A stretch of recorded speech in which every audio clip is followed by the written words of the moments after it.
gracias por recibirme en su pantalla. Es una sesión dedicada a las relaciones internacionales de los gobiernos de Frente Popular antes de la sublevación militar del 18 de julio de 1936. Es decir, el marco internacional y las interacciones de España en una situación en la que los problemas internos eran prioridad. Empezamos.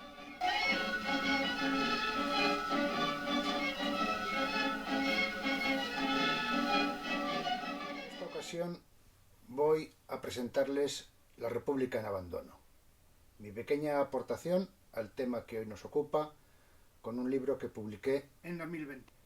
Ante la sublevación contra el gobierno de la República de los militares destinados en el Protectorado de Marruecos en julio de 1936, minuciosamente preparada desde el mes de marzo con el apoyo de financieros españoles e italianos, el Reino Unido impuso una política de no intervención a la que arrastró a Francia. Por su parte, Italia y Alemania, gobernadas por regímenes fascistas, prestaron todo su apoyo a los militares rebeldes españoles desde su pronunciamiento e incluso antes. La Unión Soviética no tenía relaciones formales con España antes de julio de 1936 y el inicio del conflicto trastocó sus planes de buscar un frente contra el Tercer Reich junto con Francia y Gran Bretaña. Todo este panorama pone de manifiesto la inacción del gobierno de Frente Popular nacido de las elecciones del 16 de febrero de 1936 en materia de relaciones internacionales. Augusto Barcia, nuevo ministro de Estado, carecía de experiencia y el propio presidente del gobierno, Manuel Azaña, era consciente de esa situación, según lo recoge en su diario. La República en Abandono, Relaciones Exteriores de los Gobiernos de Frente Popular, febrero-julio de 1936, es una investigación en fuentes primarias. Parte de la correspondencia diplomática entre las embajadas de España en Francia, Italia, Alemania, Gran Bretaña, Portugal, Santa Sede, Unión Soviética, México y los Estados Unidos con el Ministerio de Estado, así como con un vaciado de crónicas internacionales de la prensa de la época según su orientación ideológica. Del análisis de esta información puede deducirse, primero, que la Sociedad de Naciones, referente para la política exterior de los gobiernos de Frente Popular, se encontraba ya en franca descomposición. En segundo lugar, que la Segunda República, agobiada desde sus inicios por los problemas endógenos, no había prestado atención al cuerpo diplomático creado por la monarquía de Alfonso XIII, que mayoritariamente se mantenía en sus destinos.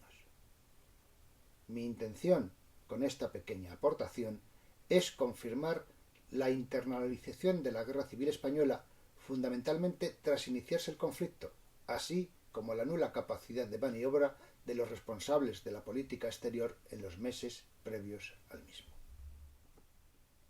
Sociedad de Naciones. Frágil equilibrio de las relaciones internacionales.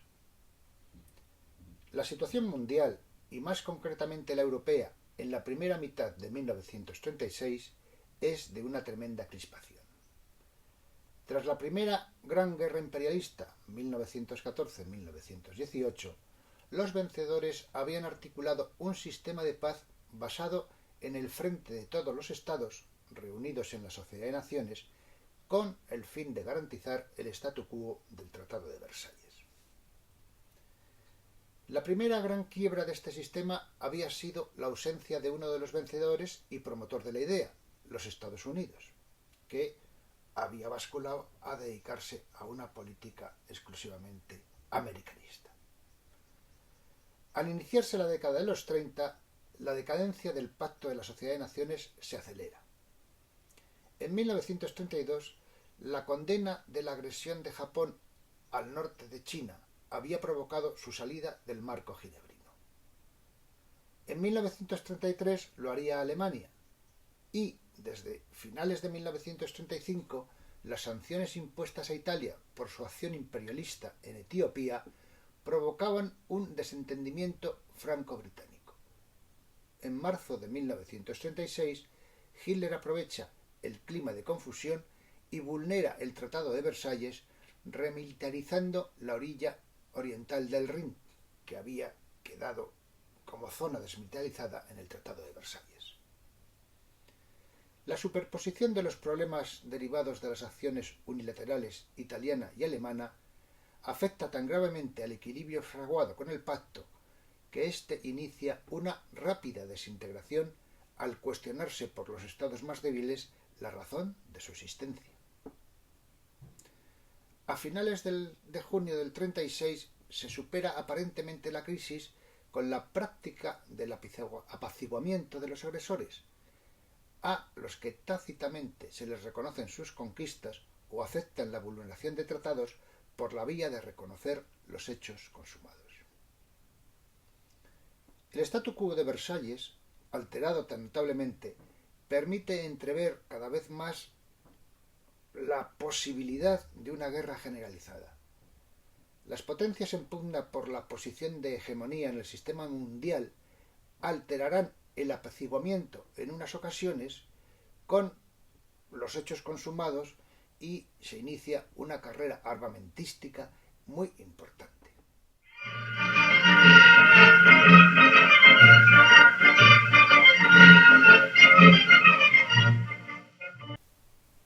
Marco exterior de España. Aprovecho en este momento un fragmento de un debate que se celebró por la editorial del libro con Raúl Monteagudo, autor de Cuando los republicanos liberaron país, y Carlos Guerrero, periodista, creador y conductor de La historia de cada día en Radio Televisión Española. Sí, abro la veda, Pablo, Raúl, no sé quién. Pues Perfecto. Dale, Pablo, dale. Luego voy yo. Vamos a verlo. El problema de la Segunda República Española es que cuando se crea, después de ese pacto de San Sebastián, deprisa y corriendo por esa dejación de poder, los problemas internos, los problemas endógenos son tan graves que la política exterior, digamos, le prestan poca atención. Y en ese sentido, digamos, yo creo que un poco como por trámite, cuando se está redactando la Constitución de 1931, se dice, y en las relaciones internacionales y en nuestra propia Constitución, en la Constitución del 31, se dice que se someterán a las decisiones y seguirán los dictados de la Sociedad de Naciones, que era la entente que había surgido después de la Primera Guerra Mundial, controlada lógicamente por los vencedores, por Francia y Reino Unido, puesto que Estados Unidos se había salido de la Sociedad de Naciones con su política americana, y España se encuentra, digamos, supeditada en el artículo 65 de su Constitución a las resoluciones de la Sociedad de Naciones, en un tiempo en el que la Sociedad de Naciones inmediatamente hace aguas porque ya no hay una coincidencia de intereses. Ha habido una invasión de Japón en Manchuria, que está el tema de Mussolini invadiendo Abisinia, está el tema de la remilitarización por parte de Hitler del Rin, y todas esas agresiones a los principios de Sociedad de Naciones, pues, digamos, se van por parte de Inglaterra y Francia, según la ocasión, contemporizando y saltándose la torera los principios a los que España se debía en su política exterior. Se debía, además, por mandato constitucional, y eso la creó una situación de debilidad que la hizo muy vulnerable, aparte de que España, como ya en una situación geopolítica de semiperiferia, si seguimos a Immanuel Ballestrein, pues se encontraba en todo dependiente de lo que decidieran los hegemónicos europeos, Inglaterra y Francia. Cuando estos no estaban de acuerdo, la situación española era tremendamente delicada.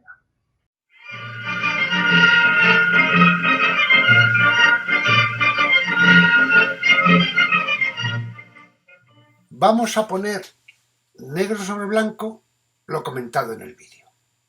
Es decir, los aspectos concretos del programa de política exterior del Frente Popular.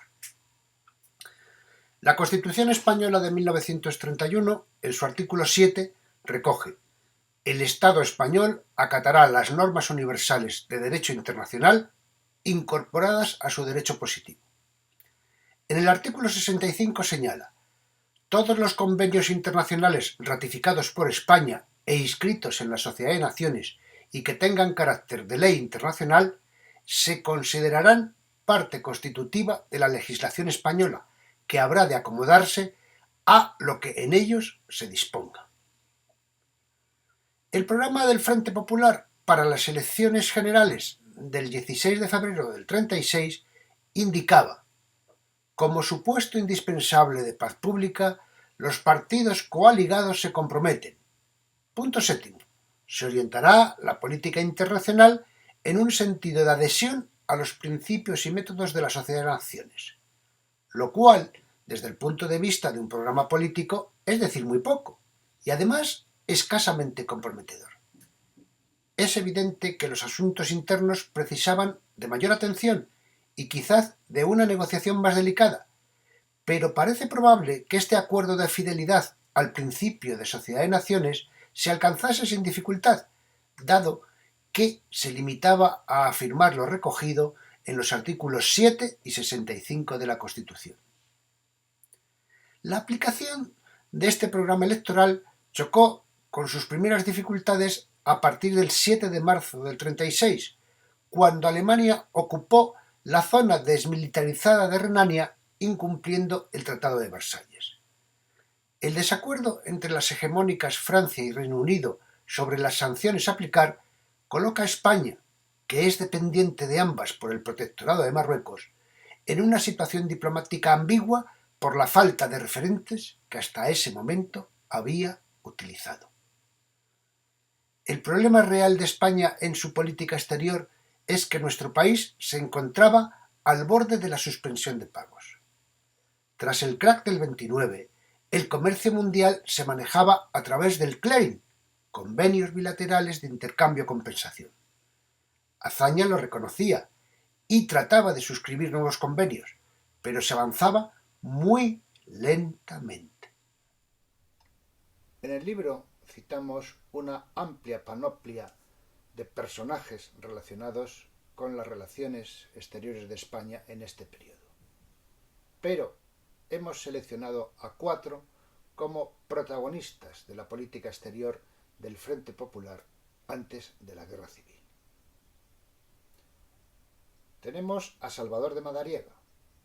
La historia de las relaciones internacionales de la Segunda República está indefectiblemente ligada a la persona de Salvador de Madariaga y Rojas. Su propia visión, cargada de lógico protagonismo y autojustificación, la encontramos en sus memorias 1921-1936, Amanecer sin mediodía.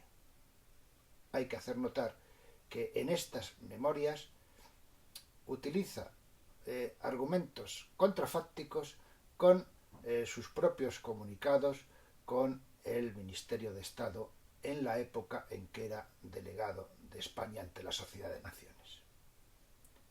Madariaga era funcionario internacional de la Sociedad de Naciones entre 1921 y 1927.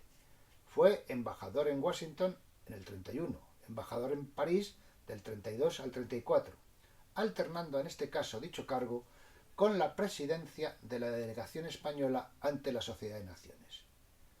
Ministro de Instrucción Pública con Lerroux en 1934, fue asimismo interinamente ministro de Justicia de ese mismo gobierno cuando se tramitó la amnistía de Sanjurjo, algo que le acarrearía la animadversión fundamentalmente de los socialistas luego en el periodo del Frente Popular. Cuando llegó el gobierno del Frente Popular, apoyado por Barcia en el Ministerio de Estado, mantuvo la representación de España ante la Sociedad de Naciones, tema en el que era un experto, como una comisión de servicio. Azaña no se fiaba de él, lo consideraba un enredador dialéctico, y los socialistas, como hemos comentado, lo torpedeaban por sus cargos durante el Bienio Negro. Tras distintas vicisitudes, fue apartado de esa representación de España ante la Sociedad de Naciones antes de la sublevación militar. En segundo lugar tenemos a Manuel Azaña. Azaña, como presidente del gobierno durante el bienio progresista y el primer gobierno de Frente Popular, antes de acceder a la presidencia de la República, fue el estadista de mayor visión internacional con responsabilidades en este periodo. Marcó la línea de su ministro de Estado, Augusto Bárcea, y le situó un subsecretario experto de su confianza, Rafael Ureña, que hasta entonces había sido ministro de España en Venezuela. Azaña fue consciente de que el principal problema exterior de España era su insolvencia económica y maniobró para paliar esa imagen de falta de capacidad económica de nuestro país. Con respecto a la crisis política europea, las sanciones de Italia y la remilitarización de Renania por parte de Hitler, que ya hemos comentado, estaba convencido de que el voto de España en la Sociedad de Naciones no podía ser decisivo, es decir, que éramos subalternos de Francia y Reino Unido, y eso nos colocaba, como se ve a lo largo de todo el estudio, en una dificilísima situación. Interesado por comprar petróleo ruso, inició el establecimiento de relaciones diplomáticas, pero éstas no se formalizaron hasta agosto de 1936. Augusto Bárcea, doctor en Derecho y con estudios de Sociología y Finanzas en Gran Bretaña, cultivó el periodismo especializado. Fue francmasón y fundó la revista Joven España. Director por algún tiempo del Diario Liberal, presidente del Ateneo de Madrid y director de dicha institución de la sección americanista, en 1931 fue nombrado presidente del Consejo Superior Bancario.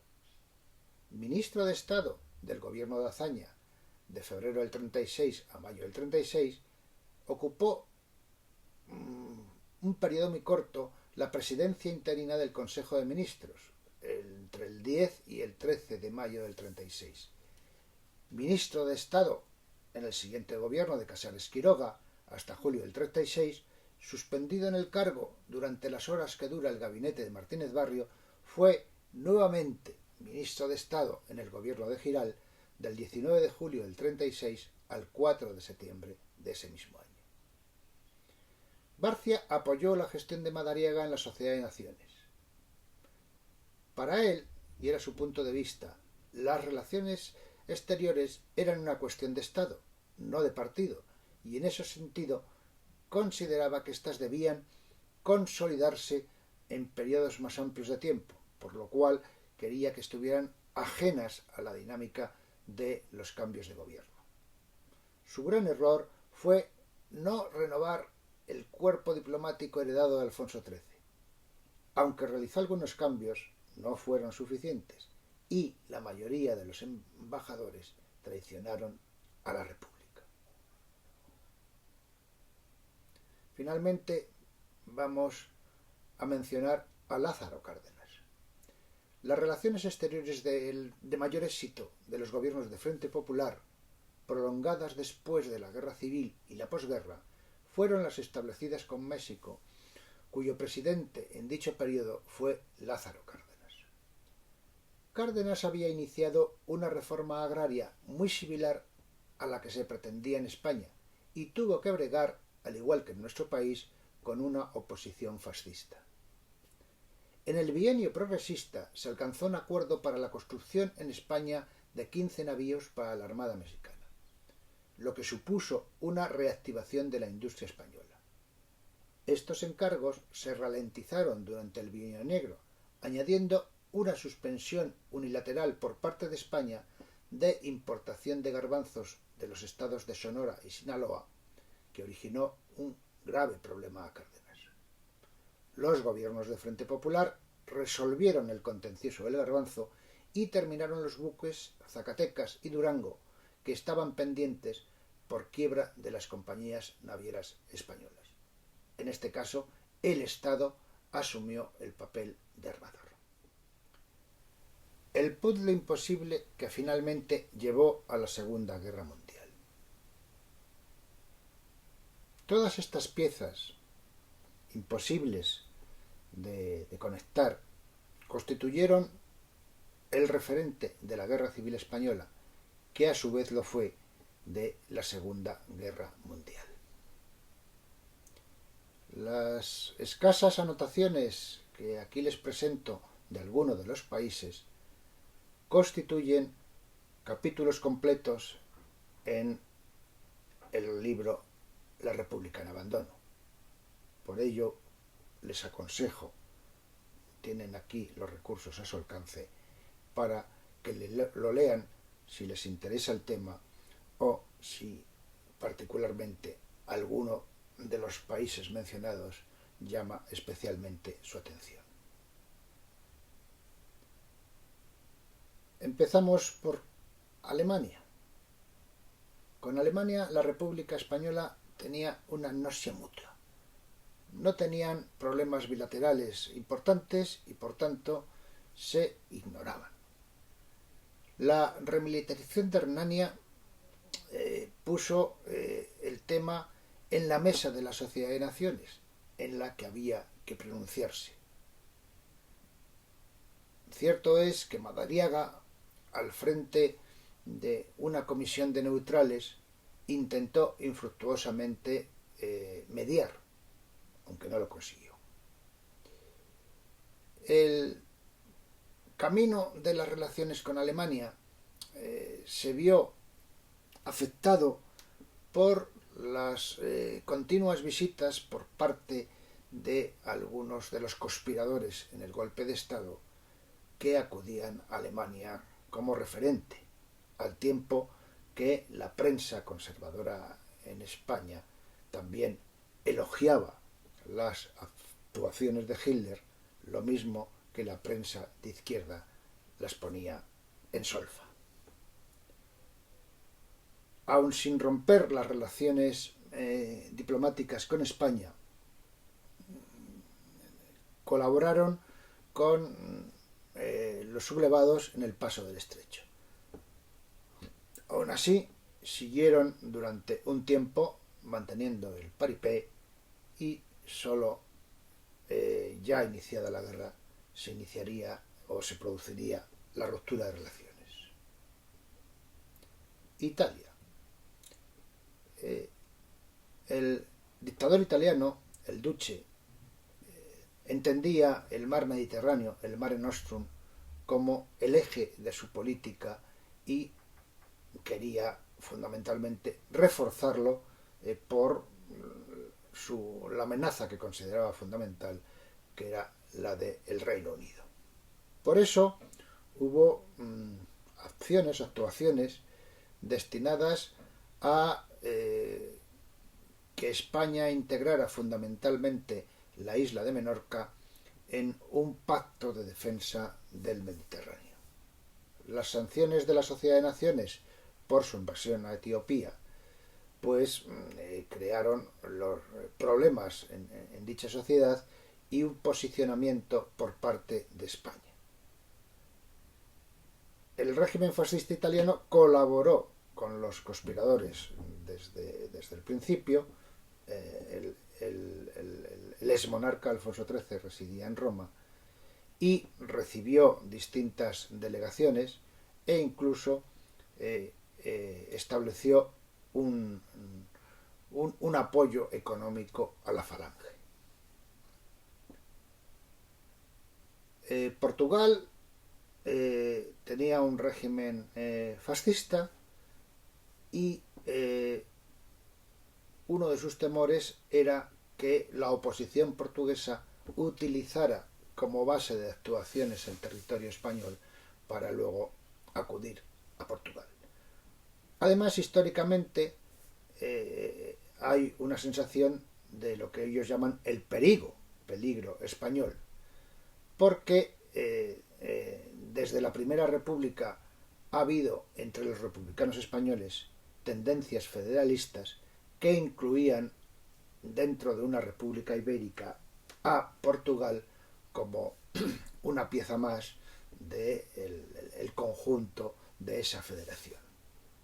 Y ese régimen fascista de Portugal tenía también recelo o miedo al comunismo y bueno, pues por ejemplo, trataron de manera muy despectiva a Claudio Sánchez Albornoz, que fue nombrado por el gobierno del Frente Popular ministro en Portugal, y desde antes de la sublevación estuvieron prestando apoyo fundamentalmente financiero a los sublevados. Con el Vaticano, curiosamente tratándose de un gobierno del Frente Popular, se avanzó en una normalización de relaciones con esa taimada política que tenía el Vaticano de ir comprobando si los pasos que se iban dando se asumían, y esas relaciones estaban tan favorablemente encauzadas que cuando se produjo la sublevación de los rebeldes tardaron más de un año en reconocerles como representantes legítimos de España.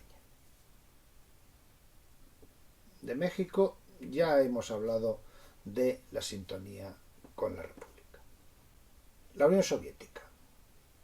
Pues aunque en España había una asociación de amigos de la Unión Soviética secundada por partidos y personalidades de izquierda, Valle Inclán fue uno de sus presidentes, a nivel institucional no había relaciones diplomáticas.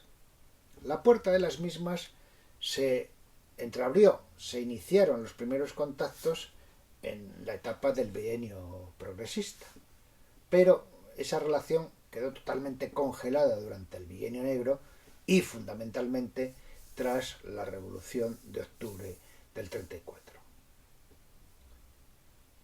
La República Española tenía interés por comprar petróleo ruso en el marco, en las necesidades cada vez más crecientes de este combustible. Y los gobiernos de Frente Popular, desde la llegada de Azaña, retoman la normalización de relaciones con la Unión Soviética, pero bueno, pues en esos tiras y aflojas de dónde va a estar la embajada, qué tamaño debe tener la misma, cuántos representantes, quién sería el número adecuado, etcétera. Es decir, se lo tomaron con cierta parsimonia, aunque hubo algunas declaraciones en prensa extranjera por parte de Azaña señalando que eran unas relaciones necesarias y deseadas. No obstante, la presencia de embajadores de la Unión Soviética en Madrid y de Madrid en Moscú no se materializaron, no se formalizaron hasta después de iniciada la sublevación. De hecho, la guerra española, el conflicto entre el fascismo y los regímenes democráticos en España, trastocaban los planes de Stalin. Stalin había establecido en el 35 un pacto franco-soviético para tratar de aislar a Alemania, y su afán diplomático en ese momento no era posicionarse estratégicamente con un posible Estado socialista comunista al sur de Europa. Lo que a él le preocupaba era Alemania, y por tanto su intención era crear un frente fuerte que atenazara a Alemania con Francia y con Reino Unido.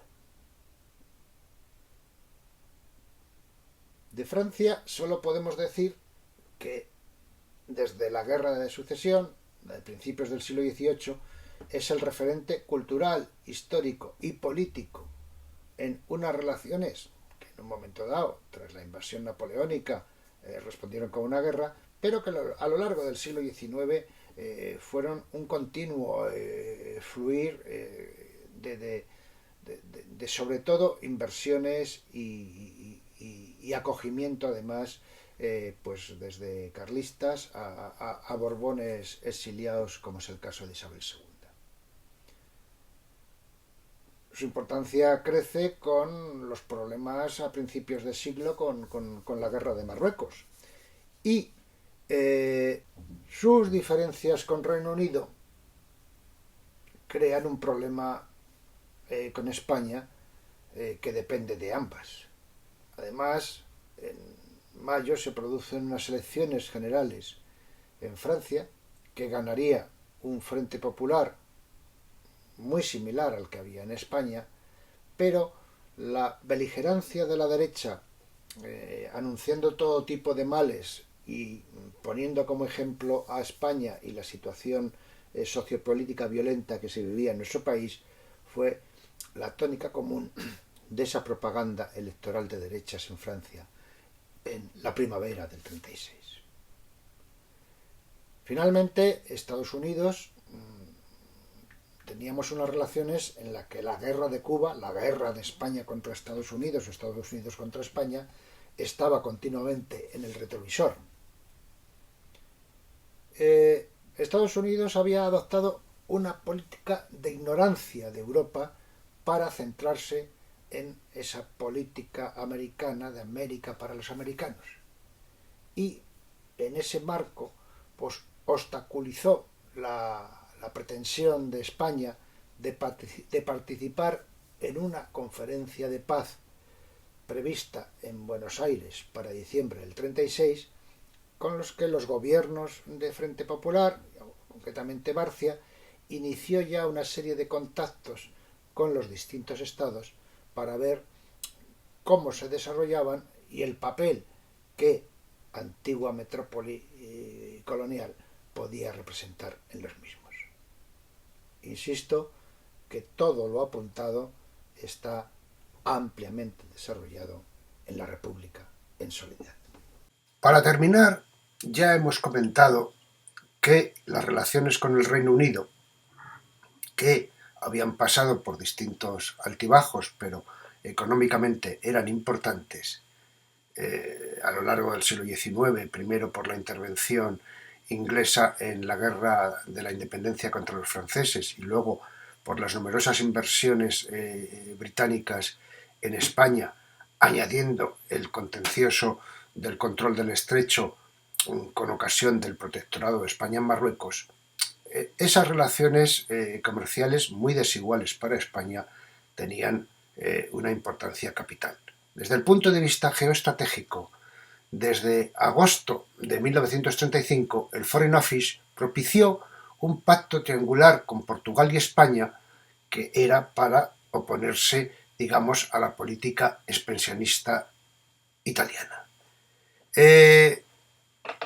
Esto está enredado en todo ese contencioso ya comentado de las diferencias al tratamiento de Italia y Alemania en la Sociedad de Naciones. Y a su vez hay unos cambios en el gobierno británico de pasar de un partido conservador a uno laborista que alteran todo ese escenario. Tras la invasión o la remilitarización de Hitler de la zona de Renania, esto se acentúa.